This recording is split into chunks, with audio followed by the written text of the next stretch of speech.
Salário, preço e lucro Karl Marx junho 1865. Informe pronunciado por Marx nos dias 20 e 27 de junho de 1865 nas sessões do Conselho Geral da Associação Internacional dos Trabalhadores. Publicado pela primeira vez em folheto à parte em Londres em 1898. Transcrito da edição em português das obras escolhidas de Marx e Engels publicada em 1953 pela Ediciones em Línguas Estrangeiras, Moscou. Fonte: The Marxists Internet Archive. Capítulo 8. A produção da mais-valia. Suponhamos agora que a quantidade média diária de artigos de primeira necessidade imprescindíveis à vida de um operário exija 6 horas de trabalho médio para sua produção. Suponhamos, além disso, que estas 6 horas de trabalho médio se materializem numa quantidade de ouro equivalente a 3 shillings. Nestas condições, os 3 shillings seriam o preço ou a expressão em dinheiro do valor diário da força de trabalho desse homem se trabalhasse 6 horas diárias. Ele produziria diariamente um valor que bastaria para comprar a quantidade média de seus artigos diários de primeira necessidade ou para se manter como operário.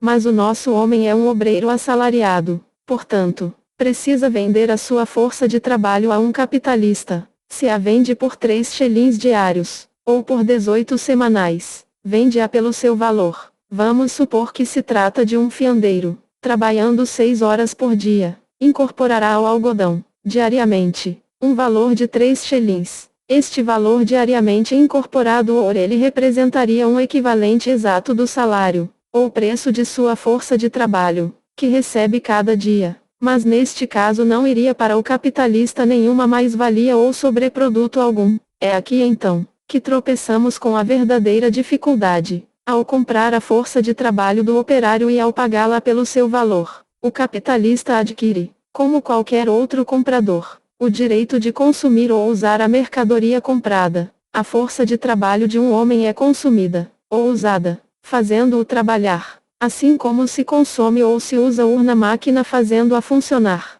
Portanto, o capitalista, ao comprar o valor diário, ou semanal, da força de trabalho do operário, adquire o direito de servir-se dela ou de fazê-la funcionar durante todo o dia ou toda a semana. A jornada de trabalho, ou a semana de trabalho, tem naturalmente certos limites, mas a isto volveremos, em detalhe, mais adiante. No momento, quero chamar-vos a atenção para um ponto decisivo. O valor da força de trabalho se determina pela quantidade de trabalho necessário para a sua conservação, ou reprodução, mas o uso desta força só é limitado pela energia vital e a força física do operário. O valor diário ou semanal da força de trabalho difere completamente do funcionamento diário ou semanal desta mesma força de trabalho. São duas coisas completamente distintas, como a ração consumida por um cavalo e o tempo em que este pode carregar o cavaleiro. A quantidade de trabalho que serve de limite ao valor da força de trabalho do operário não limita de modo algum a quantidade de trabalho que sua força de trabalho pode executar.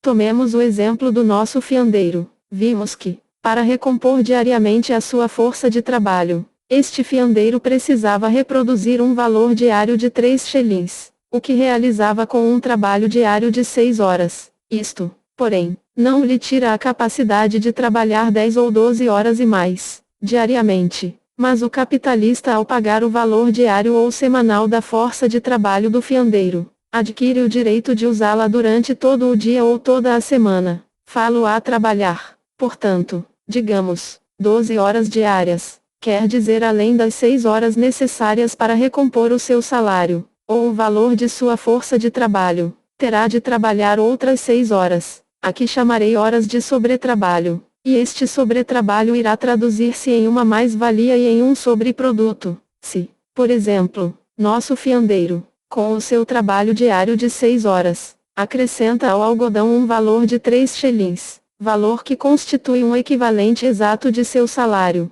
em 12 horas acrescentará ao algodão um valor de 6 shillings e produzirá a correspondente quantidade adicional de fio. E como vendeu sua força de trabalho ao capitalista, todo o valor ou todo o produto por ele criado pertence ao capitalista, que é dono de sua força de trabalho, por tempore. Por conseguinte, desembolsando 3 shillings, o capitalista realizará o valor de 6, pois com o desembolso de um valor no qual se cristalizam 6 horas de trabalho receberá em troca um valor no qual estão cristalizadas 12 horas. Se repete, diariamente, esta operação, o capitalista desembolsará 3 xelins por dia e embolsará 6, cuja metade tornará a inverter no pagamento de novos salários, enquanto a outra metade formará a mais-valia, pela qual o capitalista não paga equivalente algum. Este tipo de intercâmbio entre o capital e o trabalho é o que serve de base à produção capitalista, ou ao sistema do salariado, e tem que conduzir, sem cessar, a constante reprodução do operário como operário e do capitalista como capitalista. A taxa de mais-valia dependerá, se todas as outras circunstâncias permanecerem invariáveis, da proporção existente entre a parte da jornada que o operário tem que trabalhar para reproduzir o valor da força de trabalho e o sobretempo ou sobretrabalho realizado para o capitalista. Dependerá, por isso, da proporção em que a jornada de trabalho se prolongue além do tempo durante o qual o operário, com o seu trabalho, se limita a reproduzir o valor de sua força de trabalho ou a repor o seu salário.